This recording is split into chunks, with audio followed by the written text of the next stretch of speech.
Hey there. Before we start, I need to tell you something. This story isn't for everyone.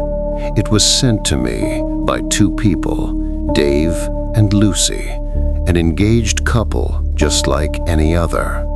But what happened to them made me think twice before I even opened their file. Everything you're about to hear is exactly as they sent it. Their voice notes, their texts, their photos. I didn't change a single word. So if you're the kind of person who scares easily, I'd stop right here, because the Mark doesn't like being talked about. But if you're brave enough to keep listening, make sure to subscribe, leave a like, and share this story. Trust me, you'll want people to know where you heard it first. It was 2:17 a.m. That's when Dave sent the first message, a voice note. That's when everything started. Lucy? You awake? Yeah. What's up, Dave? Listen, I woke up with this pain in my arm, right? Thought it was a cramp, but when I looked, there's something weird on my skin. It's not a bruise, not a cut. It's raised, like the skin's pushing outward. I sent you a picture. Look. Lucy opened the picture. She didn't reply for a full minute. Then she finally sent a voice note. Dave, are you messing with me? Because I've got the exact same thing. Same shape, same spot. I felt this burning earlier, but didn't think much of it. Wait, hold on. How? You're kidding, right? You must be imagining it. I'm telling you, it's there. It's raised. It's not painful, just warm. And it's got this weird shine, like the skin's glowing a bit. It's moving, Lucy. Not much, but I can feel a pulse inside it. Like it's alive. The mark wasn't just similar. It appeared at the same time. Two people in two different places, waking up in the same minute with the same pain. Maybe it's nothing, some rash or something. Let's just see if it's gone by morning. Yeah, maybe. But tell me something, Lucy. Do you feel like it's watching you? Because every time I look at it, I swear it's looking back. From that moment on, the mark wasn't just an impression on their skin. It watched. And less than an hour later, the first change began. It was almost 3:30 a.m. The world had gone completely silent except for the soft chime of their phones. They were still messaging each other, but the words had slowed down as if every sentence was being dragged out of them piece by piece.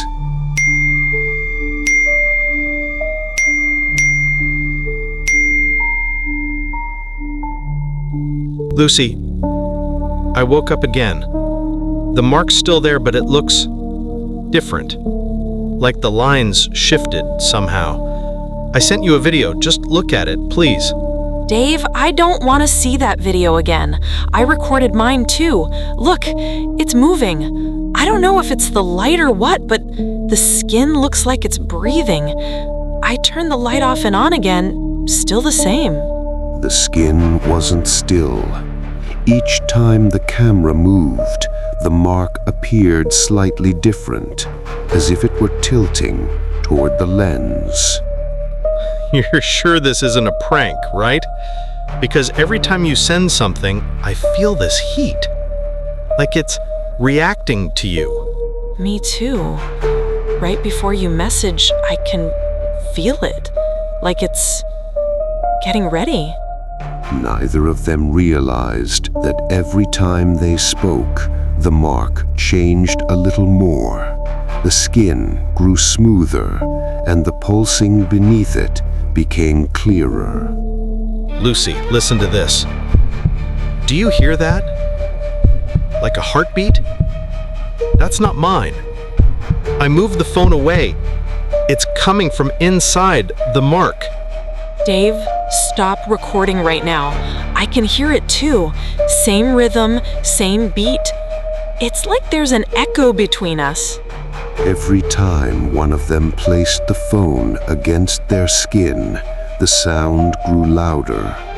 A single heartbeat shared between two people in two different rooms. The mark connected them, but not in any human way. Lucy, I don't think I'm alone in here. There's something breathing, and it's keeping time with the mark. Don't say that, Dave. The air feels heavy when I talk. I put my hand on it and it moved towards your voice. The mark wasn't just an impression on their skin. It behaved like a living thing, a single body split between two people, breathing, listening, hurting. I'm not touching it again. I know if I do, I won't come back the same. But it asked for that, Dave. It told me in my dream. It said, we have to let it finish. That last message was the first time the word appeared. After that, every recording carried the same background tone, a steady pulse that never stopped. By the third night, there was no sleep. They spoke every few minutes just to make sure the other was still there. But the phones had started to misbehave.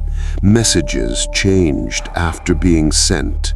Letters replaced themselves, like something was rewriting their words. Lucy, did you see my last text? I wrote, I feel suffocated, but it says, I feel her. Did you touch my phone somehow? No, I swear I didn't, but the same thing happened to me last night. I wrote, I feel afraid, and it turned into, I feel close to you. That wasn't me. Every sentence they typed was subtly changed to pull them closer together. The mark was connecting them, but not like people connect. It was building its own language through them. A recording showed up on my phone this morning. I didn't make it. Listen to it, but don't play it out loud. Whose voice is that, Dave? That's not yours, and it's not mine. It's saying our names. Two voices at once. The voice repeated the same phrase at the end of every clip. The place has chosen you. No one knew what it meant. The words never appeared in the chat, but they were recorded every night after 3:11 a.m. Lucy, I dreamed I was standing in that same place, the one from the recording. It was all white around me, and I could hear the same pulse, getting louder. When I woke up, the mark was burning hot. I dreamt of it too. I saw you far away. You said, wait. Then I woke up and the skin around the mark was dry, like ash. From that moment on, the mark wasn't just on their skin anymore. It began to appear in reflections, in mirrors, and in the photos they sent each other. Every image showed a faint reflection, not of them, but of something standing behind them. Dave, did you feel that? The photo, it was breathing. I left my phone for a minute, and when I came back, it had opened itself on the picture of the mark. That's when they started to hear the pulse, without any recording at all.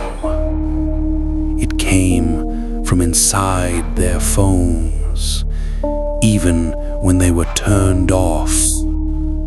2 beats, perfectly timed.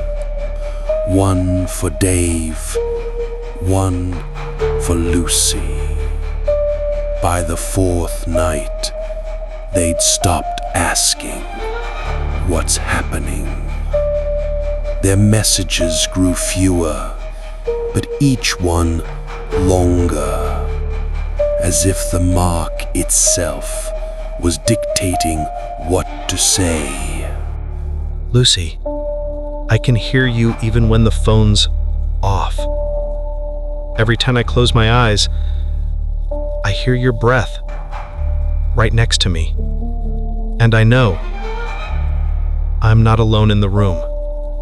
I hear you too, inside my head, like you're speaking through me. But it's not just your voice. There's a third one. It's speaking with us. That third voice never appeared in any recordings. But every time it spoke, the lights in both rooms dimmed, as though it needed to feed on the light just to speak. I tried covering the mark, wrapped it up tight. Minutes later, I felt the same pain in my chest, like it was angry. What about you? Every time you hide it, it shows up somewhere else. Today I saw it in the reflection of the sink water, not on my skin, on the water itself. From that moment, they lost their sense of time. The pulse became a background rhythm, steady, constant. The mark wasn't on their skin anymore. It was presence, feeding on their connection. Lucy, I don't remember where I am.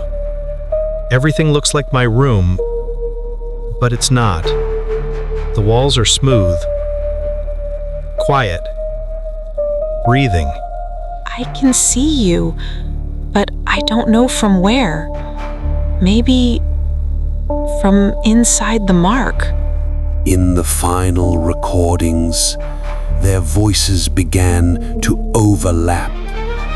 No longer 2 distinct sounds, just fragments. Half a sentence here, a mirrored echo there. We don't need the phone anymore. We know what to say before we say it. It made us complete. That was the last message, written clearly enough to read. After that, everything came as one endless stream, breathless, looping the same words again and again. We don't need the phone. We don't need the phone. A perfect echo that refused to die out. The 5th night began like any other. No messages, no pictures, no sound. From dusk till 3:11 a.m., absolute silence. And then both phones turned on at the exact same second. Each sent the same image. No caption, just a room. No windows, no corners, smooth walls. And right in the center, the mark. It had grown. No longer a pattern on skin. It had become a shape. We're inside the place I used to dream of. Lucy, there's no door, no ceiling, but we're not afraid anymore. I can hear the pulse, but this time it's not inside me. It's inside the room. It's breathing through us. After that message, both accounts vanished. Every image deleted itself from every synced device. But the final audio recording remained. Same rhythm as before. Same steady heartbeat. Only now a new word had joined it. You've been chosen. Everyone who's heard this story swears the same thing happens. Hours later, days sometimes, they see it, a tiny white dot on their phone screen, barely visible, growing each time they replay the recordings. If you've made it this far, check your screen. If you see the dot, don't wipe it off. It's not a glitch. It's just making sure you've listened to the end. If you enjoyed the story, don't forget to subscribe to the channel and drop a comment if you ever saw the mark yourself. Tell me about the dreams that came after. Who knows? Maybe that'll be the start of your story.